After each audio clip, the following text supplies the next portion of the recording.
আমার বাবার নাকি মাছের ভেড়ি আছে, এক্সপোর্ট ইম্পোর্টের ব্যবসা আছে, আমি নাকি নারকলের ব্যবসা করি, সারা ভারতবর্ষ জুড়ে গুঁড়ো মশলার ব্যবসা করি। এসব বলে আপনি আমার শিক্ষক বাবাকে আর মাকে ছোট করেছেন। আপনাকে আমি কখনো ক্ষমা করব না, কখনো নয়। আপনি কোথায় যাচ্ছেন? আপনি জেনে কি করবেন? তবে এইটুকু বলে রাখি, আজ আমি সকলের সামনে যা বলেছি তা আমি যতক্ষণ রাখতে না পারছি, আমি নাওয়া খাওয়া সবকিছু ভুলে যেতে চাই। পৃথিবীর অন্তরে কিছু মানুষকে শিক্ষা দিতে চাই যে অর্থই সবকিছু নয়, মানুষের মনটাই সবকিছু।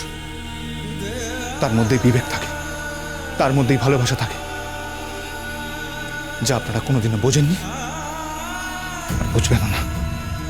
শুনুন শুনুন, আপনি আমাকে ভুল বুঝছেন খোকা বাবু, আপনি আমাকে ভুল বুঝছেন। না, ভুল বুঝিনি। আমি আপনার বাবাকে অনুরোধ করব যে আমাদের বিবাহ বিচ্ছেদটা যেন উনি কয়েকদিনের জন্য পিছিয়ে দেন, কারণ তার আগে অনেক হিসেব নিকেশ বাকি আছে। সেই হিসেব নিকেশ আপনাকে সুদে আসলে জবাব দেওয়ার পর আপনাকে আমি ছেড়ে দেবো তড়ি দেবে। আপনাকে কষ্ট করে আমাকে ছাড়তে হবে না। যে কাগজে বলবেন সেই কাগজে সই করে দেব, তারপর প্রীতবাবুর মতো ধনী মানুষকে বিয়ে করে সুখে থাকবেন। আর তখন দেখবেন আমার মায়ের দেওয়া ভালোবাসার এক আনা সোনাও আপনার গায়ে লাগবে না। আপনি কাঁড়ি কাঁড়ি টাকা পাবেন, সোনা পাবেন, আর সেটাই হবে আপনাদের জীবনের মাপকাঠি।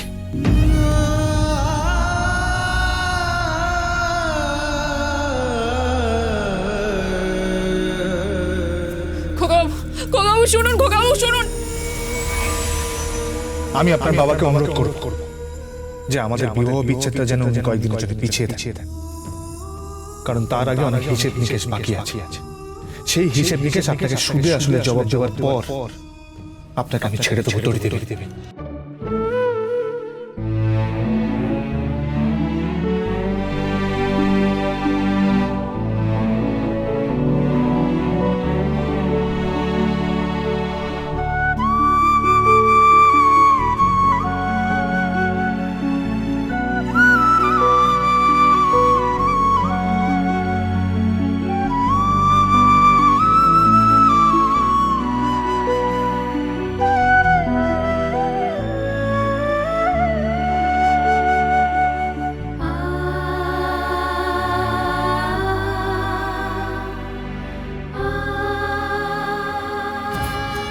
আমি এখানে আসতে চাইনি, আমাকে জোর করে এখানে আনা হয়েছে।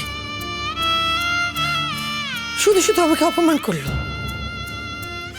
এক আনা সোনার দুল দেব বলে আমার বউয়ের নাকি অসম্মান হবে,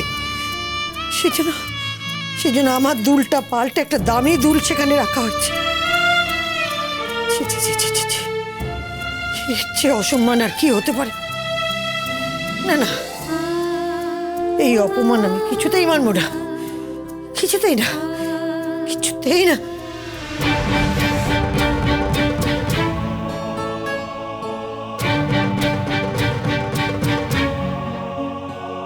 এই নিন আপনার সোনা,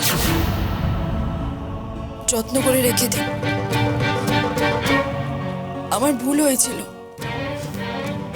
আসলে আমি একটু মাথা উঁচু করে বলতে চেয়েছিলাম যে আমার শাশুড়ি মায়ের বর্ধিষ্ণু পরিবারের মেয়ে এবং বউ, আমার স্বামী সচ্ছল, আমার শ্বশুর মশাই। আমি আসলে একটু অহংকার করতে চেয়েছিলাম। আপনার বাবাকে কলকাতায় কজন চেনে তড়ি দেবী?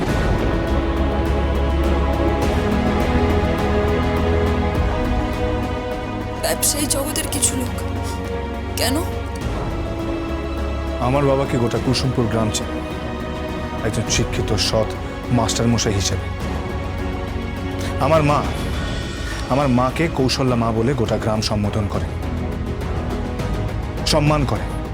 যদি গোটা গ্রাম তাদেরকে এত সম্মান করতে পারে, তাহলে আপনি কেন সম্মান করতে পারেন না তড়ি দেবী?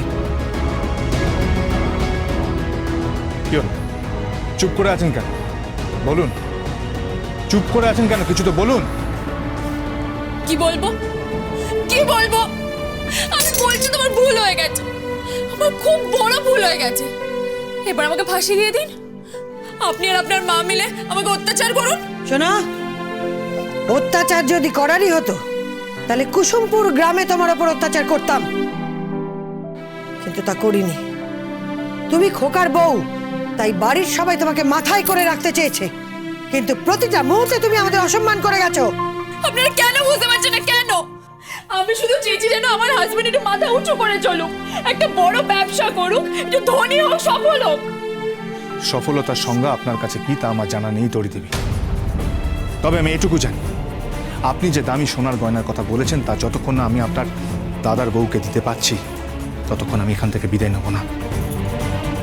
আপনার আর কিছু বলার আছে?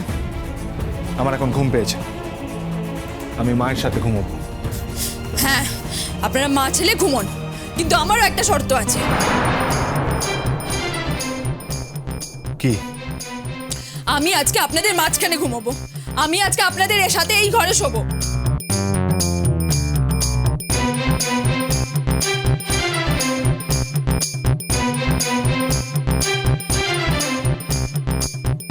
কেন? ইচ্ছা হচ্ছে তাই। না, আপনি শোবেন না। হ্যাঁ, শোবো। কৌশল মুখার্জি, আমি এই ঘরে শুতে পারি? বেশ, তবে আমি মাঝখানে শোবো।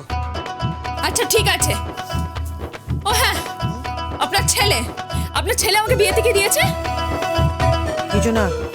তবে এই কানের দুলটা আমি যত্ন করে রেখে দিলাম। যেদিন আপনার ছেলে একটা দামি সোনা কিনে আমার ছোটদার বউকে দেবে, সেদিন আমি এই দুলটা পরে কলকাতার ধনী পরিবারে পার্টিতে যাব, বলে রাখলাম।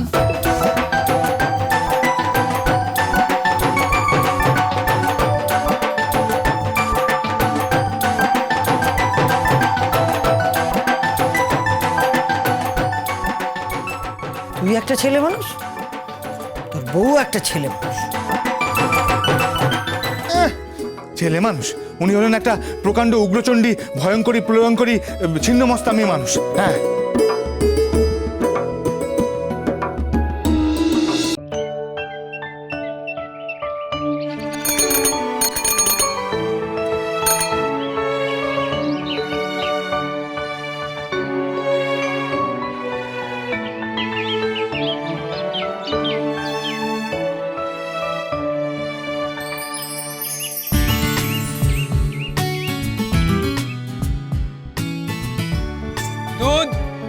দুধটা নিয়ে যান।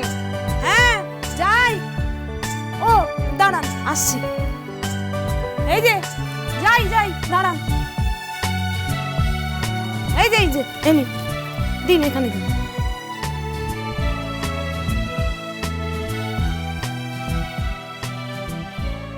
এই মেয়ে, হ্যাঁ, কে এসেছিল? ওই দুধ। দুধ? হ্যাঁ। দুধ এসেছিল মানে? কোথা থেকে এলো দুধ? কোত্থেকে এলো মানে দিয়ে গেল। দিয়ে গেল? হ্যাঁ। ও, কোনো গোয়ালা গাই নিয়ে এসেছিল দুধ দিতে? হ্যাঁ। আমাদের গায়ে তো নন্দিনী শ্যামলী দুধ দিত। কে? কি যা তা বলছেন? হ্যাঁ, এখানে আপনি নন্দিনী শ্যামলীকে কোথায় পাবেন? এখানে প্যাকেটে করে দুধ আসে। আর আপনি চিন্তা করবেন না, আপনার ছেলের জন্য আমি 1 সের দুধ আনিয়ে রেখেছি, দেখুন। হ্যাঁ, এই প্লাস্টিকের প্যাকেটে দুধ এসেছে, আর সেই দুধ আমার খোকা খাবে? না না না না না না, এই দুধ আমার খোকা খাবে না। হ্যাঁ, তাহলে কি খাবে? এই দাঁড়ান, আপনি মুগুর নিয়ে কোথায় যাচ্ছেন? না, আর আপনি এখানেও মুগুর নিয়ে এসেছেন? বাহ, স্বাস্থ্যচর্চা করতে হবে না? স্বাস্থ্য তো সম্পদ, ওই যোগী পুরুষরা বলেছেন। জানি যে স্বাস্থ্যই সম্পদ, তাই বলে আপনি ড্রয়িং রুমে মুগুর ঘোরাবেন? না না, এখানে নয়, আমি বাগানে মুগুর ঘোরাবো। ও মা, আমাকে দুধটা পাঠাও। দুধ খাইনি তো, শরীরটা কেমন ম্যাচ করছে। ও সে কি রে? ও খোকা, এখানে তো প্লাস্টিকের প্যাকেটে দুধ এসেছে, এই দুধ খাবে কি রে? হ্যাঁ, ওটা প্লাস্টিক নয়, ওটাকে পলিপ্যাক বলে। ওটা হলো এক ধরনের কেমিক্যাল। বিকাল খোকা বাবু